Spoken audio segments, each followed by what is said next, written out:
Good afternoon, everybody. Welcome to this really, really hot, sunny afternoon. We asked for it and now we've got it. Here we are. Proverbs chapter 10 and verse 5. He who gathers in summer is a son who acts wisely, but he who sleeps in harvest is a son who acts shamefully. So to act shamefully is to be a negative son. And who wants to be a negative son? No, we want to be a son that is loved and embraced.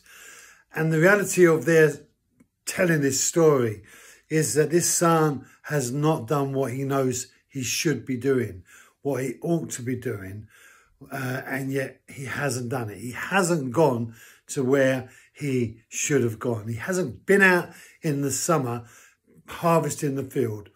And as a result of that, he is a shameful son.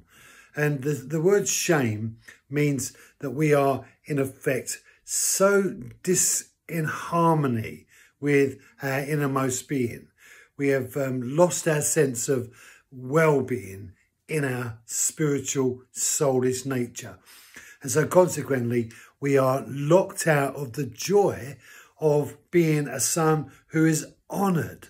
And to be honoured is to be acknowledged, is to be seen as you've done the right thing and you've gone the right way. And so this shameful and this honoured, the contrast of the two. And this tension is there for us all through our lives, whether we will go and do the right thing or whether we will not.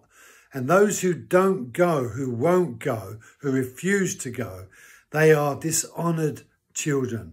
And what it really means is that they'll never know peace within themselves. They'll always be unhappy with themselves. And in fact, often when people are unhappy with themselves, they try to find substitute mechanisms to deal with the feelings that they feel inside. Lots of reasons why people go into the dark places of life. But there is a common trend that when you feel shame and you feel you've let yourself down, managing that is not a nice thing.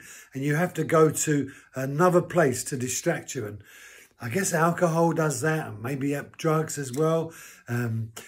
Perhaps some sort of negative vice. Often you find the psychosomatic reality of human beings is what they're ashamed of, they end up doing even more, so that they give themselves to the wrong thing in excessive fashion. And laziness is one of those things.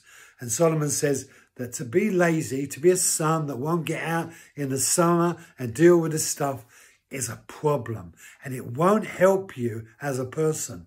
You might think you're getting away with it, but you're not. The enemy is using that to undermine the very value that you feel towards yourself. Do you have a good self-image?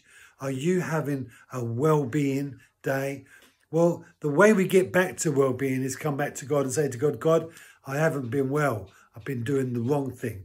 I want to do the right thing. And you can do that right now, and God will mend it for you. Thank you for joining me. Be blessed. Have a great afternoon, and I'll see you tomorrow.